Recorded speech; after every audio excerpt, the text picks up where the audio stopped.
guys, how are you? Hope you all are fine and hope your preparation is also going very good. Now we are working on theories of international trade. Our last lecture was about the limitations of Adam Smith theory of absolute cost advantage, right? So if anyone missed the last lecture, go to the description box where you can find the link of last lecture. Okay.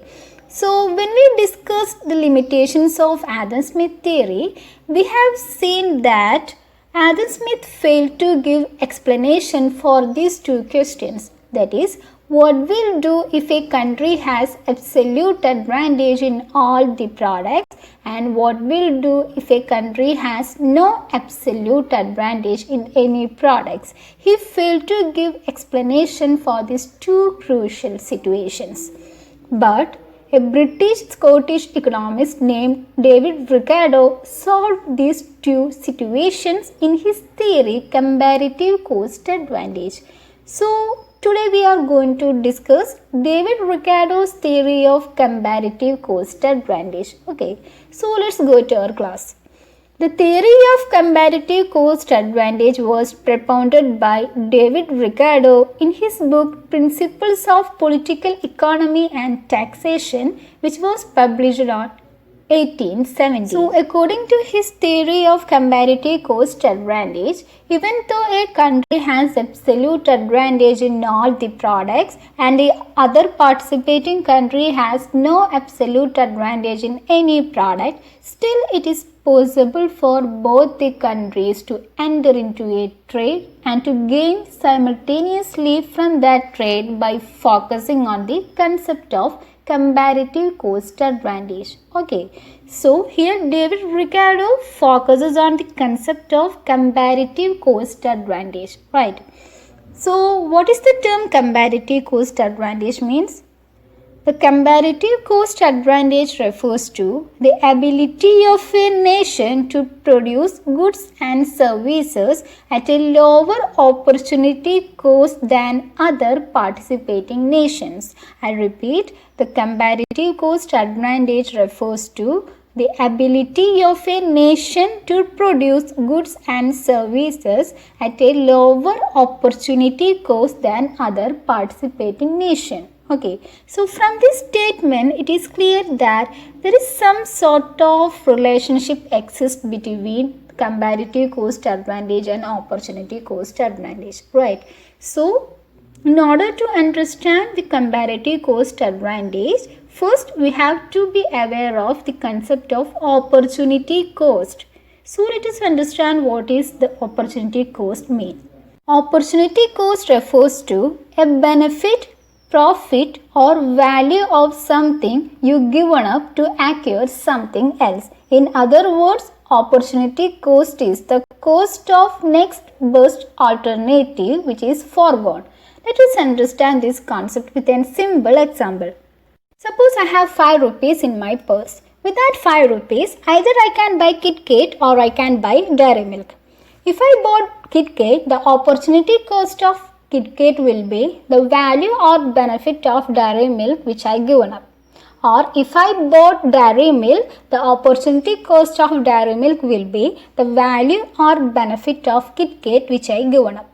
Okay, this is the concept of opportunity cost means. Opportunity cost is the cost or benefit or value of something we given up in order to acquire something else. Okay, so how did Ricardo use the concept of opportunity cost in his theory?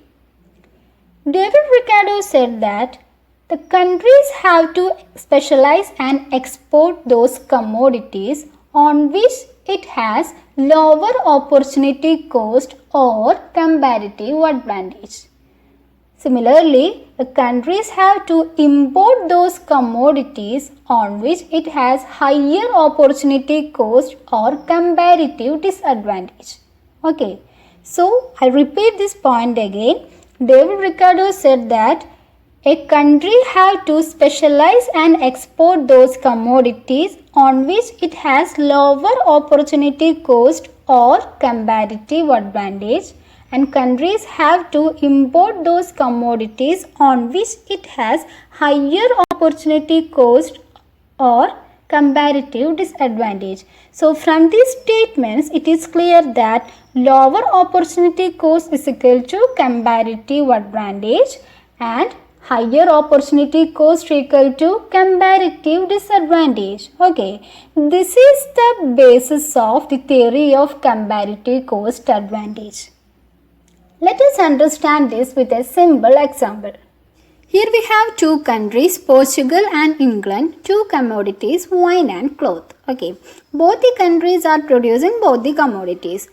Here, Portugal requires 80 labor hours to produce 1 unit of wine and 90 labor hours to produce 1 unit of cloth. Similarly, England requires 120 labor hours to produce 1 unit of wine and 100 labor hours to produce 1 unit of cloth. Okay, so from this it is clear that Portugal requires lesser man hours for the production of both the products, whereas England requires more man hours for the production of both the products. So we can conclude that Portugal has absolute advantage in both the products and England has absolute disadvantage in both the products. So according to Adam Smith theory, it's not possible for both the countries to trade each other in this situation, because here Portugal has nothing to export and England has nothing to import. But according to David Ricardo's theory, still it's possible for both the countries to enter to a trade and to gain from that trade simultaneously by using the concept of comparative cost advantage. In order to analyze the comparative advantage, first we have to know the opportunity cost of each countries in the case of wine and cloth. Okay, so let's calculate the opportunity cost of each countries in the case of wine and cloth. Next, let us understand how to calculate opportunity cost. The formula for calculating opportunity cost is what you sacrifice divided by what you gain. What is the formula? What you sacrifice divided by what you gain. So first let us take the case of Portugal. So we have to calculate the opportunity cost of wine and cloth in the case of Portugal. Okay. So the opportunity cost of wine is equal to, opportunity cost of wine means if Portugal is decided to focus on the production of wine instead of cloth, the opportunity cost of wine will be, apply this formula. What you sacrifice, here Portugal sacrifice cloth divided by what you gain, here Portugal gain wine. Okay, so the labor hours of cloth is 90 labor hours and labor hours of wine is 80 labor hours. So 90 divided by 80, 1.2 is the opportunity cost of wine. Okay, in the same manner we have to calculate the opportunity cost of cloth. Here the Portugal sacrifice wine and Portugal gain cloth. So the labor hours of wine is equal to 80 labor hours of cloth is equal to 90 labor hours. So 80 divided by 90 is 0.9. Okay. So in the case of Portugal, opportunity cost of wine is 1.2 and cloth is 0.9. Next, let us take the case of England. Next we have to take the case of England. The opportunity cost of wine here 0.83 and cloth 1.2. The calculation is same as in the case of Portugal. Okay. So finally we will get the figures like this. The opportunity cost of wine 0.83 and opportunity cost of cloth 1.2. Okay. So this is how the opportunity cost is calculated. Next we have to make an analysis of the opportunity cost of both England and Portugal. So finally we will get a table like this. This table shows the opportunity cost of both the countries in the case of wine and cloth. So let us analyze this table little bit closer. First take the case of wine. In the case of wine, Portugal's opportunity cost is 1.2 and England's opportunity cost is 0.83. It means here England has lower opportunity cost in wine than Portugal. Since England has lower opportunity cost in wine, we can conclude that here England has comparative cost advantage in the production of wine. Since England has comparative cost advantage in the production of wine, according to David Ricardo's theory, England would decide to export wine to Portugal. At the same time, Portugal also ready to import wine from England because here Portugal has higher opportunity cost or comparative disadvantage in the production of wine. Okay.